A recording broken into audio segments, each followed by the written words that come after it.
Bhim army के प्रमुख और आजाद समाज पार्टी के राष्ट्रीय अध्यक्ष चंद्रशेखर आजाद ने कुछ दिनों पहले चुनाव आज तक के स्टूडियो में कह दिया था कि वे 2024 में लोकसभा चुनाव लड़ेंगे, लेकिन कहां से लड़ेंगे इसका खुलासा उन्होंने नहीं किया था। चंद्रशेखर ने कहा था कि इसका फैसला पार्टी करेगी, लेकिन आज हम आपको बताएंगे कि उनका लोकसभा चुनाव लड़ना कहां से लगभग तय है। पहले एक बार सुन लीजिए कि उन्होंने चुनाव आज तक के स्टूडियो में चुनाव लड़ने के बाबत क्या कहा था। जैसा आपने ये भी कहा कि मैं कहां से लोकसभा लड़ रहा हूं, मैं जहां से लोकसभा लड़ूंगा वो तो मुझे वो पार्टी का फैसला होगा, मैं उसको करूंगा, लेकिन मैं लोकसभा लड़ रहा हूं ये सत्य है। तो अभी तक वो कह रहे थे कि पार्टी फैसला करेगी, अब शायद पार्टी ने फैसला कर लिया है। अब इस बात का खुलासा हो गया है कि वो कहां से चुनाव लड़ेंगे।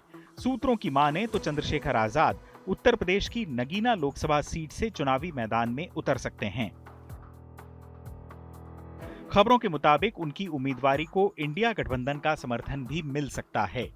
वैसे इस बात के संकेत तो उन्होंने चुनाव आज तक से बातचीत में भी दे दिए थे कि वो इंडिया गठबंधन के उम्मीदवार के तौर पर मैदान में उतर सकते हैं, यानी कांग्रेस एसपी और राष्ट्रीय लोक दल का प्रस्तावित गठबंधन उन्हें समर्थन दे सकता है। उन्हें इस गठबंधन में औपचारिक रूप से शामिल करने की कोशिशें चल रही हैं।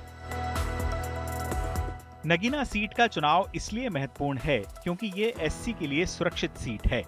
फिलहाल इस पर बीएसपी का कब्जा है और गिरीश चंद्रा यहाँ के सांसद हैं। दूसरी खास बात यह है कि परिसीमन से पहले नगीना सीट का अधिकांश हिस्सा बिजनौर लोकसभा क्षेत्र में आता था। बिजनौर से बीएसपी सुप्रीमो मायावती, लोक जनशक्ति पार्टी के संस्थापक रामविलास पासवान और कांग्रेस की मीरा कुमार जैसी नेता चुनाव लड़ चुकी हैं। 1985 में इन तीनों के बीच मुकाबला हुआ था, जिसमें मायावती विजयी रही थीं और रामविलास पासवान दूसरे नंबर पर रहे थे। नगीना में आजाद पार्टी का अच्छा खासा प्रभाव भी है। जिला परिषद में 9 सीटें उसके पास है। यदि चंद्रशेखर आजाद को समाजवादी पार्टी का समर्थन मिल जाता है तो उनकी दावेदारी को मजबूती मिलेगी, क्योंकि इस क्षेत्र में करीब 35% वोट मुसलमानों के हैं। इसके अलावा 21% एससी वोटर हैं। चंद्रशेखर 9 अक्टूबर को नगीना में एक जनसभा करने वाले हैं।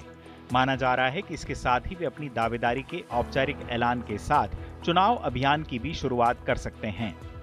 इसके अलावा यहाँ की सीट बीएसपी के पास है, यानी वो अगर इस सीट को जीतते हैं तो एक लिहाज से मायावती को उनका जवाब होगा।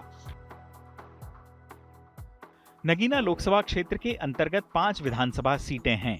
2022 के विधानसभा चुनाव में इनमें से 3 सीटें समाजवादी पार्टी और 2 बीजेपी ने जीती थीं। नगीना में अब तक 3 लोकसभा चुनाव हुए हैं। तीनों बार अलग अलग पार्टियों के उम्मीदवार यहां से जीते हैं। 2009 में एसपी, 2014 में बीजेपी और 2019 में बीएसपी का उम्मीदवार यहां से चुनाव जीता था। यदि 2024 के चुनाव में चंद्रशेखर आजाद यहां से ताल ठोकते हैं तो मुकाबला रोचक हो सकता है। इतना ही नहीं, ये शायद पहला मौका होगा जब चंद्रशेखर आजाद और मायावती एक दूसरे के आमने सामने होंगे। फिलहाल इंतजार कीजिए चंद्रशेखर आजाद के औपचारिक ऐलान का। चुनाव आज तक।